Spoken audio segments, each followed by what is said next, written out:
Icera ria thikũ inya ria President William Ruto bũrũri-inĩ wa America nĩrĩo rĩa mbere gũtabanio nĩ mũtongoria wothe wa bũrũri gĩtarũ-inĩ kĩa Afrika kuma mwaka wa 2018 na nĩrĩo rĩa mbere harĩ bũrũri wa Kenya kũhanĩka ihinda-inĩ rĩa mĩaka ĩtanyihiire 20. No ngarama ya gũkinyanĩria icera rĩrĩ nĩ tuthũrĩte ndereti hiũ gũkũ bũrũri-inĩ, makĩria ciũria cikĩyumĩria ciĩgiĩ ndege ĩrĩa ĩrakomborirwo gũkuua president. Ngarama ya gũkombora ndege ĩno ĩkĩrĩkana nĩ ciringi milioni 200. That the costs that are attendant to this flight are not comparable to the benefits that will accrue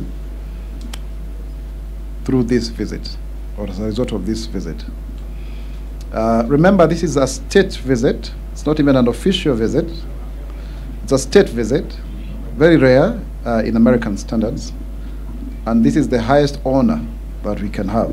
Ona kuhana ũguo, MWARIA wa thirikari Mwaura nĩ ateteire icera rĩrĩa akiuga atĩ rĩrĩ na umithio mũnene kũringithania na ngarama ya mbeca iria cikũhũthĩka, akĩongerera atĩ nĩ rĩkũmatia ngwatanĩro ya mabũrũri maya merĩ maũndũ-inĩ ma wonjoria kũhĩtana na mogarũrũku ma rĩera na ũgitĩri wa gĩcigo kĩa rũgongo rwa Afrika.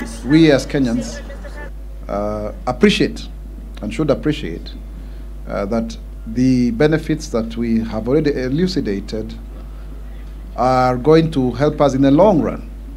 So yes, you may say this and that with regards to the costs, but in my humble submission as the government spokesman, the benefits far outweigh the costs. Gũkinyĩria rĩu Kenya nĩ ĩkĩranĩire ngirimiti ya mũigana wa ciringi bilioni 22.8 na kambuni ya Coca-Cola iria cigũteithĩrĩria kwandandũra motungata ma kambuni ĩno gũkũ bũrũri-inĩ, ũndũ ũrĩa ũgũthondeka mĩeke ĩtanyihiire 3,000 ya mawĩra gũkũ. This investment, in addition to aligning our shared goal of green investment, will significantly impact all the local communities.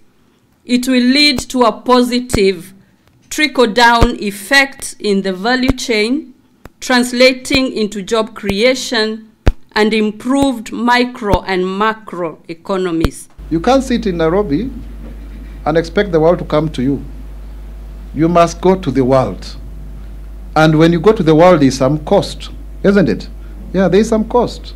Let's just appreciate that. President William Ruto arĩ bũrũri-inĩ ũyũ thutha wa kũnyitwo ũgeni nĩ President Joe Biden, na ona gũtuĩka Mwaura ndaheanĩte ithabu rĩa mbeca iria cihũthĩkĩte thabarĩ-inĩ ĩno. Ngwatanĩro ya Azimio nĩ ũrĩtie kũmbwo kamĩtĩ ya mwanya ya bunge ĩrĩa ĩgũthuthuria mbeca iria cihũthĩkĩte icera-inĩ rĩrĩ. The government has put in place measures to reduce international travel, and there is now a system where through the head of public service, Felix Koskei, there are approvals that have to be made and costs that are attendant. Even myself, if I want to travel, I must demonstrate where there is money and the reason for travel. Kenya nĩ ĩtanyĩte kũgunĩka rũhonge-inĩ rwa gĩthomo kumana na icera rĩrĩ, kũrũmĩrĩra ngirimiti ĩrĩa ĩgũkorwo ĩgĩkĩranĩrwo ya atĩ yunivasĩtĩ 5 cia Kenya no citũme arutwo acio yunivasĩtĩ-inĩ cia Amerika magathomere mwena ũcio. Handũ-inĩ ha Kameme TV, rĩtwa rĩakwa nĩ Kĩmani wa Ngũnjiri.